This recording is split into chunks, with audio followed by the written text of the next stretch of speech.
तो हम अपने इस शो के आखिरी पड़ाव पर आ गए और आखिरी पड़ाव आपके बच्चों के लिए। ये बच्चों के लिए इसलिए है क्योंकि कोरोना का जो लहर है वो तीसरी लहर बच्चों के लिए खतरनाक बताई जा रही है।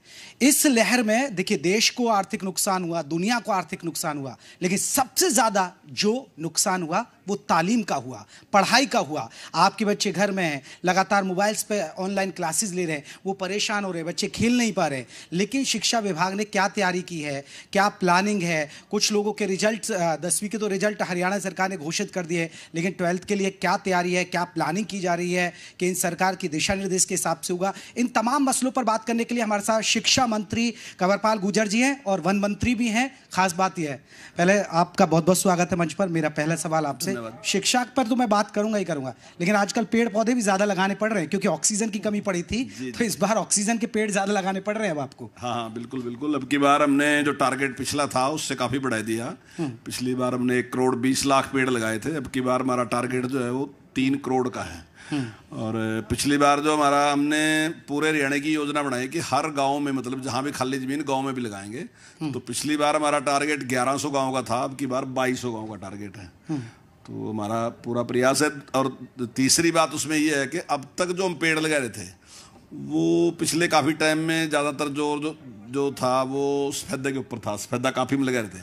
लेकिन अब की बार हमने बिल्कुल चेंज कर दिया। हालांकि चेंज तो पीछे से होता है, पहले भी काफ़ी बदलाव आया उसमें, लेकिन अब की बार बिल्कुल चेंज कर दिया। अब की बार हम 90 लाख पेड़ तो लगाएंगे सफेदे के क्लोन वाले, लेकिन वो 90 लाख पेड़ हम किसानों को देंगे, क्योंकि किसान तो वो पेड़ लगाएगा जिससे उसको आमदन होगी। तो 90 लाख पेड़ जो हम किसानों को देंगे, और बाकी जो पेड़ हैं सारे के सारे वो सफेदे का, उनमें कोई पेड़ नहीं है। 40 वैरायटी के पेड़ हैं, अलग अलग 40 वैरायटी हैं, तो उनके पेड़ हम लगाने जा रहे हैं, क्योंकि डाइवर्सिटी की एक बड़ी समस्या आती जा रही है। तो बहुत से पेड़ ऐसे थे जो गांव में पहले आम दिखाई देते थे, लेकिन आज दिखाई नहीं देते, क्योंकि जैसा भौतिकवाद आता जा रहा है ना जी, उसमें क्या है, जिस पेड़ से कुछ हमें आमदन होगी वो तो हम लगाते हैं, और जिससे कोई आमदन नहीं उसको हम काट देते हैं, सोचते हैं कि इसकी कोई उपयोगिता नहीं है। हालांकि हर चीज़ की उपयोगिता है, कुदरत ने जो चीज़ बनाई उसका उपयोग है। और इसलिए हमने तो चेंज किया कि 40 किस्म के पेड़ अब की बार लगा रहे। उससे जहाँ ऑक्सीजन की जो बात आपने कही उसके भी फायदा होगा, उसके साथ साथ जो हमारे पक्षी हैं उनका भी जो संतुलन हमारा ठीक बना रहा है, क्योंकि 40 टाइप के पेड़ होंगे तो उन पे किसी ना किसी पे कुछ ना कुछ फल लगता रहेगा, और उससे मंत्री जी इसी से जुड़ा हुआ एक सवाल मैं आपसे ये पूछना चाह रहा था कि जिस तरह से पेड़ों की योजना है, यहाँ स्कूलों को भी कनेक्ट किया गया है, एक एक पौधे के साथ एक नाम होगा और उसको पूरा कहें कि उसका पोषण करने की जिम्मेदारी दी गई है, ऐसी भी कुछ योजना सरकार की? जी जी, अभी देखिए जो जिस पे प्रश्न आपने किया, अभी माननीय मुख्यमंत्री जी ने जो हमारा मोरनी में कार्यक्रम था उस दिन वहाँ कहा था, तो मैं मुख्यमंत्री जी के साथ गाड़ी में बैठा था, तो मैंने अपनी योजना बताई कि मैं इस प्रकार से सोचता हूँ कि अगर हर बच्चा जो भी है, जो 8वीं क्लास में, उस बच्चे को मैं एक पेड़ देंगे, और फिर जब वो 12वीं क्लास पास करेगा तो हम उसके नंबर देंगे उसके, कि हम देखेंगे बच्चा कितना जिम्मेदार है और कितनी चिंता करता है देश की जो समस्या है, ये कितना उसमें इंटरेस्ट है इसका, कितना उसकी तरफ ध्यान है इसका।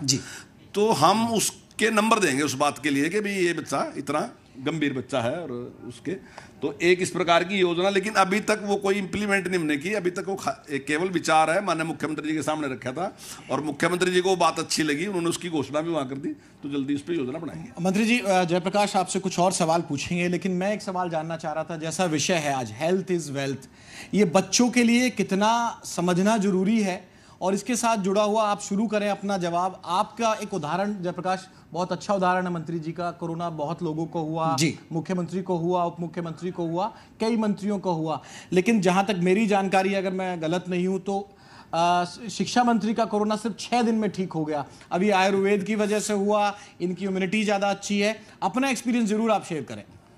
नहीं, देखिए वैसे तो भगवान की कृपा है, ये मैं कोई इस पे दावा दुआ तो करता नहीं कि इस वजह से कभी कोरोना दोबारा फिर उल्ट का तो लेकिन मेरा बहुत जल्दी ठीक हो गया, 6-7 दिन मेरे लगे उसमें और ठीक हो गया। ये तो ये लगाओ कि मैं योगा वगैरह करता ही रहता हूँ, सैर भी करता हूँ, योगा भी करता हूँ, तो ये सारा कुछ करता रहता हूँ, तो मुझे लगता है कि उसका भी मुझे लाभ मिला है। और अभी हमारे सभी डॉक्टर साहबान यहाँ पे इस पे डिस्कशन कर रहे थे। मैं एक बात जरूर कहना चाहूँगा कि मैं वेदांता में रहा, लेकिन वहाँ भी काढ़ा ही पिलाया जी, वहाँ भी 3 बार काढ़ा ही दिया जाता जी।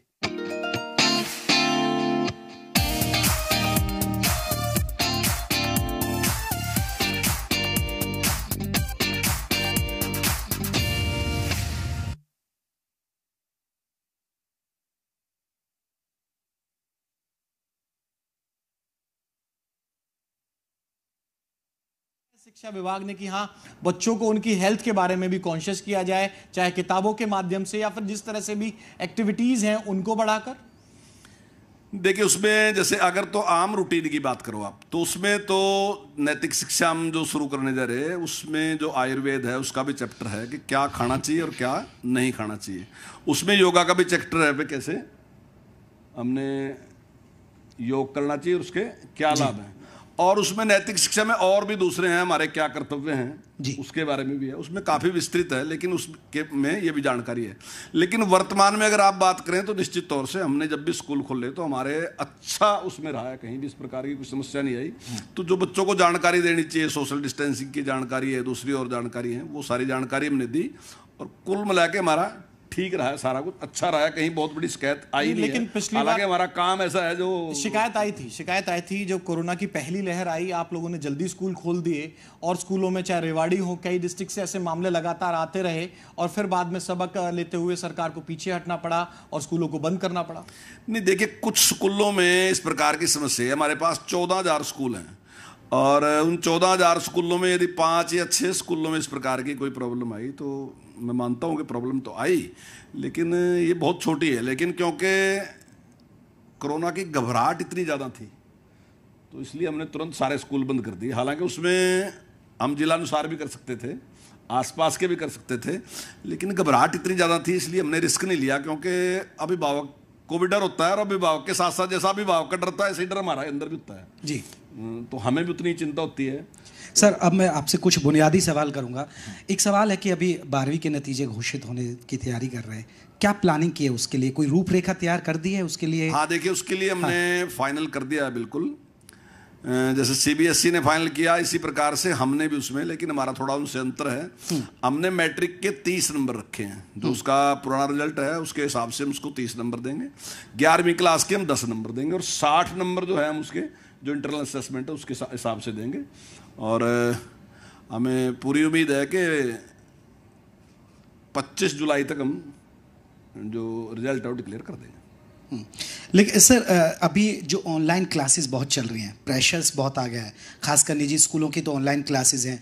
अब माँ बाप परेशान है, अभिभावक परेशान है और लाजमी भी है, क्योंकि उनके बच्चों को मोबाइल का एक तरह से एक नशा लग गया, पूरे दिन मोबाइल पे रहते हैं, छोटे छोटे बच्चे हैं, आंखों पे परेशानी हो रही है, तो और खेल नहीं पा रहे हैं आजकल कोरोना की वजह से। पिछले 2 साल से तो हालात आप ही देख रहे हैं। कुछ शिक्षा विभाग ऐसी कुछ प्लानिंग करता है कि इस बोझ को थोड़ा सा कम किया जाए, या अभी निजी स्कूलों को गाइडलाइंस दी जाए, या सरकारी स्कूलों को? चलिए, सरकारी स्कूल में तो इतना ज़्यादा प्रेशर भी नहीं है, आप अभी तो उनको पास भी कर रहे हैं, लेकिन निजी स्कूलों के लिए तो बहुत ज़्यादा दिक्कत आ रही है बच्चों को।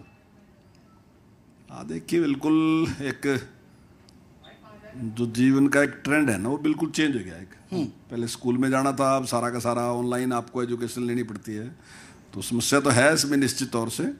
लेकिन जो आपने बात कही, इस पर विचार करेंगे। अगर ज़्यादा है और इस प्रकार की में कम आती है, बार बार कहीं सुझाव आता है, जिसको कंप्लेंट भी कह लो, सुझाव भी है साथ साथ, क्योंकि कुछ लोग कंप्लेंट भी कहेंगे इसको और कुछ लोग सुझाव भी देंगे।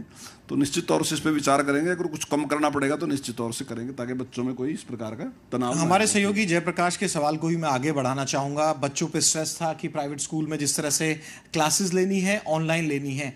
इसी से जुड़ा हुआ एक और मामला बनता है कि कोरोना में पढ़ाई हो रही है, उतनी तरीके से नहीं हो रही, लेकिन जो फीस का प्रेशर था उसको लेकर हरियाणा सरकार और खास तौर से शिक्षा मंत्री, और ये विषय कोरोना से जुड़ा हुआ इस वजह से बहुत सी नौकरियां गई, बहुत से बिजनेस डाउन हुए, लेकिन फीस जितनी डाउन होनी चाहिए थी, क्या उतनी फीस डाउन हुई हरियाणा में? क्योंकि लगातार अभिभावकों की तरफ से ये शिकायतें की जाती हैं। देखिए, 2 प्रकार के स्कूल हैं। एक तो जो बड़े स्कूल हैं वहाँ काफ़ी फीस बढ़ी है, और 90% स्कूल जो हैं वो ग्रामीण क्षेत्र के हैं, वहाँ फीस नहीं बढ़ी, बल्कि फीस पिछली भी आई नहीं अभी तक। उनकी हालत खराब है बहुत। उनकी जहाँ फीस बढ़ी है उसके लिए अभी तक कोई नियम नहीं था सरकार के पास, सेटअप बनाया जिसमें हमने, तो जो भी आप उसमें लिख दोगे आप उतनी फीस ले सकते हैं, ऐसा नियम था। लेकिन अब की बार कुछ स्कूलों ने बहुत ज़्यादा फीस बढ़ा दी। जैसे मैंने भी देखा है कि कुछ स्कूलों की तो लगभग डबल होगी, उन्होंने बढ़ा दी। तो इसके लिए मैंने अभी पीछे 26 तारीख को पिछले महीने की 26 तारीख को एक बैठक मैंने की थी और उसमें मैंने अधिकारियों को इस प्रकार के निर्देश दिए थे कि इसके बारे में कोई नियम बनना चाहिए। तो हम वो नियम बनाने लग रहे हैं। उसमें एक है कि 8 से 10% तक फीस बढ़ा सकते हैं, लेकिन ऐसे फीस नहीं बढ़ा सकते कि किसी भी टाइम आप दुगनी फीस कर दें। तो उस पे सर आपके लिए इतना आसान है कि कहना कि हमने अधिकारियों की बैठक ले ली, लेकिन वाकई में बहुत परेशान है अभिभावक। अगर आपको लाखों लोग सुन रहे होंगे, हरियाणा के लोग जान रहे हैं, क्योंकि एनुअल चार्जेस बढ़ रहे हैं और मनमानी कर रहे हैं, और खासकर बड़े स्कूल, आपने सही कहा कि छोटे स्कूल है जो ग्रामीण क्षेत्रों में निजी स्कूल है वो बेचारे मनमानी, उनको तो फीस ही नहीं मिल पा रही है। लेकिन जो बड़े स्कूल हैं, बड़े बड़े नाम है, ब्रांड है, वो वसूल रहे हैं पैसा। सर उसको तो आप कुछ तो एक उदाहरण पेश करिए ना, किसी पर कड़ी कार्रवाई करके अपने महकमे के जरिए। मैं बिल्कुल आपकी बात से सहमत हूँ कि जो बड़े स्कूल हैं वो इस प्रकार से कर रहे हैं। और जैसे आपने कहा कि आपके लिए आसान है, बात आसान की नहीं है, बात नियम की है। अगर कार्रवाई किसी के खिलाफ कर सकते हैं तो कोई नियम चाहिए उसके लिए कार्रवाई किसी तो सर नियम लाइए सरकार। हाँ, नियम ही तो बनाने लग रहे हैं ना जी। नियम बनाने में टाइम तो लगेगा, लेकिन मैं आपके चैनल के माध्यम से विश्वास दिलाता हूं कि जैसे ही नियम बनेगा तो नियम पीछे से लागू करेंगे। अगर किसी ने इस प्रकार से ज्यादा फीस ली तो निश्चित तौर से उसकी फीस वापस कराएंगे। नियम बनाएंगे, लेकिन पहले नियम बना नहीं, इस प्रकार की परिस्थितियां आई नहीं, तो अब हम नियम बनाने लग रहे हैं और निश्चित तौर से इस प्रकार की जो कुछ लोगों ने अन्याय किया उसको बिल्कुल बर्दाश्त। सर अब आगे की क्या तैयारी है, क्योंकि दूसरी लहर के बाद अब थोड़ा सा कोरोना की स्थिति कंट्रोल हुई है, अब टीचर्स भी जाने लगे हैं, सरकारी स्कूलों में भी निजी स्कूलों में भी स्थितियां धीरे धीरे सामान्य हो रही हैं। अब जब स्कूल खुलेंगे तो कोई एहतियात बरते जाएंगे, क्योंकि तीसरी लहर का खतरा सबसे ज्यादा बच्चों पर है। उसके लिए शिक्षा विभाग ने कोई प्लानिंग की है? देखिए, अभी स्कूल खोलने के लिए हमने कोई प्लानिंग नहीं की। हम जो हमारी केंद्र सरकार है, हम जो भी वो गाइडलाइन होगी उसके हिसाब से हम स्कूल खोलेंगे। अभी हमारी स्कूल खोलने के लिए कोई इस प्रकार की तैयारी नहीं की, लेकिन मुझे लगता है कि जिस प्रकार से कोरोना पूरी तरीके से लगभग कंट्रोल में है, तो निश्चित तौर से मुझे लगता है कि एक सप्ताह के बाद कुछ ना कुछ इसके बारे में केंद्र की तरफ से कोई ना कोई निर्देश जिस प्रकार से आएगा तो उसके बाद स्कूल खोल। शिक्षा के स्तर पर मैं आपसे बात करना चाहूँगा। ये अच्छा फैसला है, केंद्र स्तर पर ये फैसला है कि भाई एग्ज़ाम ना लिए जाएं, क्योंकि एग्ज़ाम के सेंटर पर बच्चे जाएंगे तो दिक्कत हो सकती है कोरोना काल में। लेकिन जो स्टैंडर्ड होता है पढ़ाई का, जो आगे कहें कि कॉलेजेस में जाना है और उसके लिहाज से जो टेक्निकल कोर्सेज होते हैं, इस पर क्या कोई एक नेगेटिव असर भी पड़ेगा? हालांकि बच्चे भी खुश हैं कि बहुत जो असेसमेंट थी उनके हिसाब से, हालांकि ये फैसला केंद्र के स्तर पर भी है, लेकिन बतौर शिक्षा मंत्री आपसे ये समझना चाह रहा था कि क्या स्तर को लेकर कोई और अल्टरनेट इसका हो सकता था या इससे कोई स्तर गिरेगा? देखिए, अभी ये इस प्रकार से जैसे हमने इंटरनल असेसमेंट के हिसाब से बच्चों को का रिजल्ट दिया, और जैसे अब चर्चा भी है कि सारे ही बच्चे पास हो गए, और बच्चे पास होने की बजाय 60,000 बच्चे तो ऐसे हैं जिनके 100/100 नंबर हैं। तो ऐसे में मेरा ख्याल है आपका भी सवाल है और जनता का भी ये सवाल है कि एडमिशन किस हिसाब से होंगे। तो मैं समझता हूँ कि जिस प्रकार के कोर्स होंगे उस प्रकार का एक छोटा टेस्ट वो लेके निश्चित तौर से बच्चों का एडमिशन कर सकेंगे।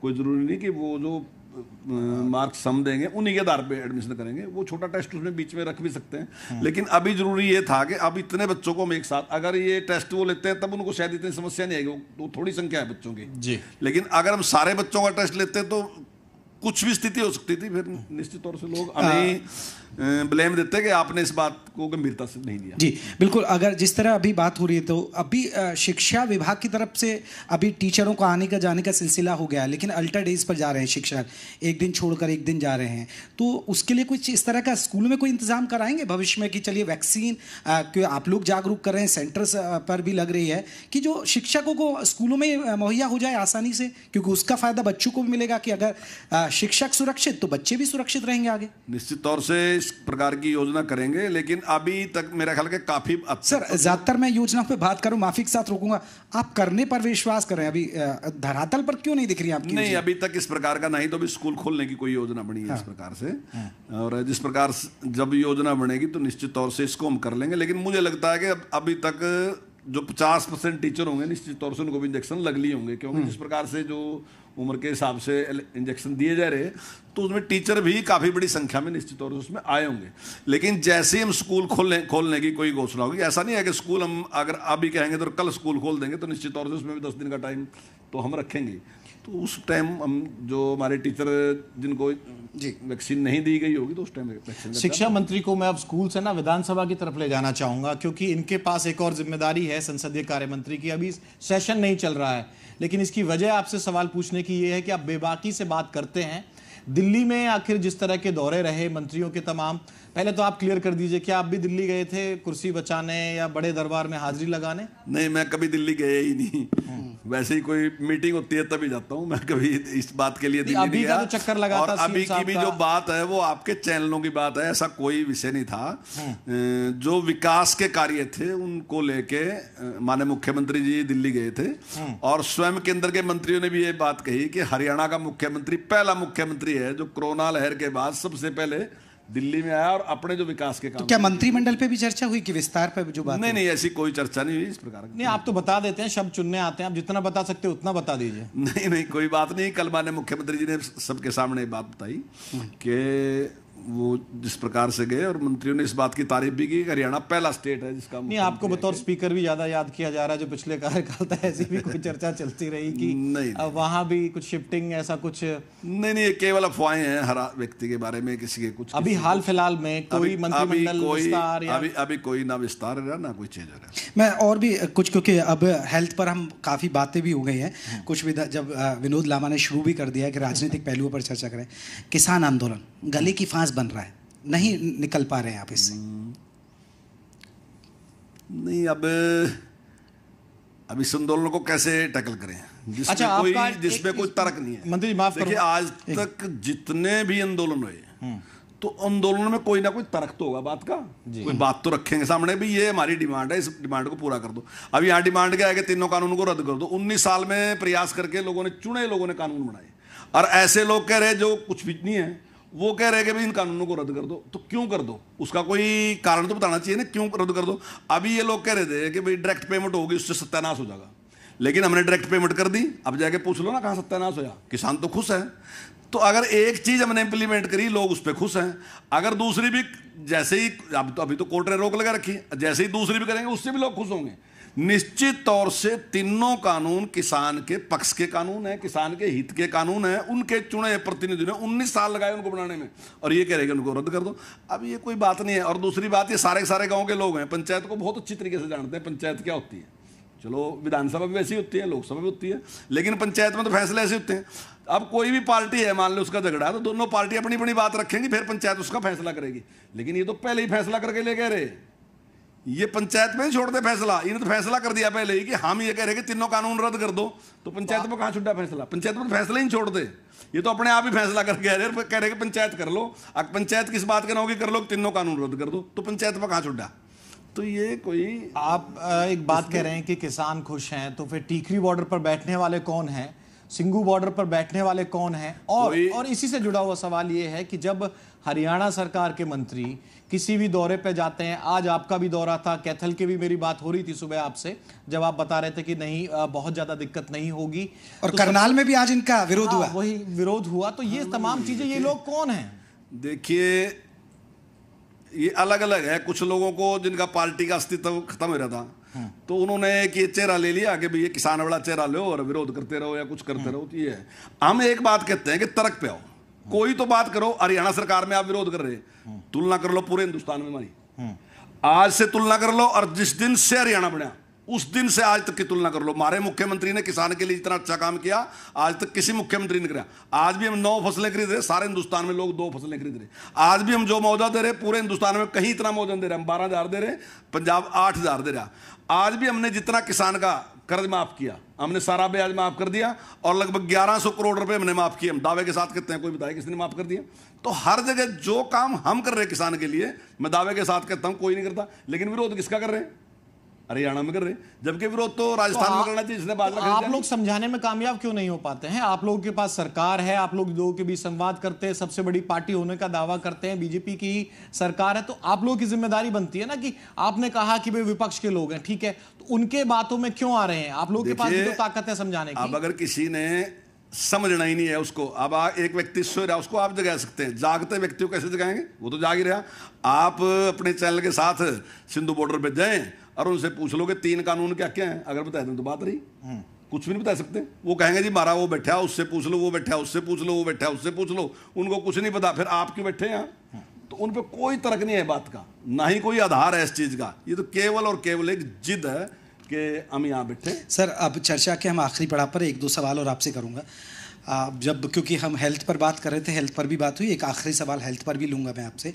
लेकिन मेरा एक सवाल है, क्योंकि आप पर वन महकमा है, खोरी गांव फरीदाबाद का आपने सुना होगा, पूरा 10,000 घर बस गए, वन विभाग सोता रह गया। कैसे सोता रहता है सर ये? नहीं देखिए, बहुत पुरानी घटना है। अब इसका प्रश्न आप मेरे से पूछ रहे, लेकिन हमने सख्ताई से कह रखा है कि फॉरेस्ट की ज़मीन पे कहीं भी कोई कब्जा नहीं होना चाहिए, ना ही हम कब्जा होने देंगे। लेकिन मुझे इस बात का दुख भी है कि जिस टाइम ये कब्जा हुआ, जो भी अधिकारी उस टाइम रहे, निश्चित तौर से उन्होंने बहुत बड़ा पाप किया और ये गरीब लोग जाके वहाँ बस गए। इनकी भी तो गलती है कि ये गलत ज़मीन पे बसे, लेकिन उनकी भी गलती है जिन्होंने को बसने दिया, क्योंकि मकान बनाना बहुत मुश्किल काम है। आम आदमी के लिए, जो गरीब आदमी मजदूर है, उसके लिए मकान बनाना बहुत मुश्किल काम है। और क्योंकि हमें तो सुप्रीम कोर्ट का आदेश है, तो आदेश का तो पालन करना होगा, लेकिन हम भी इंसान ही हैं। लेकिन कंवरपाल गुर्जर जी, मैं वहाँ मौके पर गया, ग्राउंड जीरो पर देखा, वहाँ लोगों ने कहा कि हमने पैसा वन विभाग के अधिकारियों को भी दिया, पुलिस को भी दिया और प्रॉपर्टी डीलरों को भी दिया। हाँ, निश्चित तौर से अब कुछ ना कुछ तो बेईमानी तो हुई है उस टाइम, जिस टाइम बने अधिकारियों ने भी कुछ ना कुछ किया, सब ने मिलके ही किया, लेकिन बहुत बड़ा पाप किया है, निश्चित तौर से गलत किया। और मैंने माननीय मुख्यमंत्री जी के सामने भी ये बात रखी थी कि जो उस टाइम के जो भी जिम्मेदार लोग रहे, तो उनको पे हमने कुछ ना कुछ कार्रवाई करनी चाहिए। लेकिन काफ़ी पुरानी बात है जो सारी घटना घटी, तो लेकिन इस बार सरकार आपकी है, पिछले 5 साल भी आपके थे, कुछ तो घर बड़े होंगे ना? नहीं, हमारे टाइम में वहाँ कोई कब्जा नहीं, बहुत लंबे टाइम से केस चल रहा है। आज कोई केस नंबर बड़ा होगा ना सर, जैसे 10,000 घर पहुंच गए, कुछ तो करीब 5-6 साल में अगर जोड़ेंगे 2-3 हज़ार 4,000 तो बड़े होंगे। अब देखिए, आपका प्रश्न ऐसा है, इस पे अनुमान तो कुछ भी लगाया जा सका। अगर ठीक है तो। सर मैं आखिरी एक दो सवाल और ले लेता हूं जल्दी से, क्योंकि ये जो आपको टेलीविजन पर लाखों लोग देख रहे हैं, सुन रहे हैं, उनकी नजरें सिर्फ अभिभावकों से जुड़ा है, क्योंकि अभिभावक ये परेशान है कि हमारे बच्चे कैसे बचेंगे, तीसरी लहर का खतरा। उस पर सरकार की तरफ से कोई आश्वासन, कोई तैयारी? नहीं देखिए, हमने जब पिछली बार भी स्कूल खोले तो हमने हर चीज़ का ध्यान रखा, चाहे सोशल डिस्टेंसिंग की बात थी, चाहे मास्क की बात थी, जिस प्रकार की चाहे सैनिटाइज की बात थी करने की, तो हर चीज़ पे ध्यान रखा है। और अब की बार भी हम पूरी तरीके से, अब जब भी स्कूल खोल लेंगे तो निश्चित तौर से पूरा हम ध्यान रखेंगे। लेकिन जब तक बच्चे घर में हैं तो मेरा निवेदन ही है कि उनका ध्यान रखें, थोड़ा टाइम ज़्यादा दें उनको, क्योंकि थोड़ा मैं समझता हूँ तनाव भी होता है घर में रहते बच्चे को, तो उनको थोड़ा टाइम ज़्यादा दें। और पढ़ाई का भी जिस प्रकार से ऑनलाइन हमने शुरू किया है, तो थोड़ा सा मैं समझता हूँ इससे दबाव रहता है बच्चे पे, तो उसमें माँ बाप भी उसमें सहयोग करें, उनको मिले, उनका सहयोग भी करें। सर प्रदेश की जनता को आपका आखिरी मैसेज, क्योंकि हेल्थ इज वेल्थ। देखिए, मेरा तो यही है कि पहले एक कहावत थी कि जान है तो जहान है, लेकिन आज जरूरत है कि जहान भी रखना और जान भी रखनी जी। जान भी सुरक्षित रहनी चाहिए और जहान भी सुरक्षित रहना चाहिए। तो इसको देख के हमने सबको काम करना है और अपनी हेल्थ की भी चिंता करनी है, लेकिन काम धंधों की भी चिंता करनी है। तो जो नियम जो विशेषज्ञ हैं उन्होंने बताए हैं, तो निश्चित तौर से उनका अमल करना चाहिए।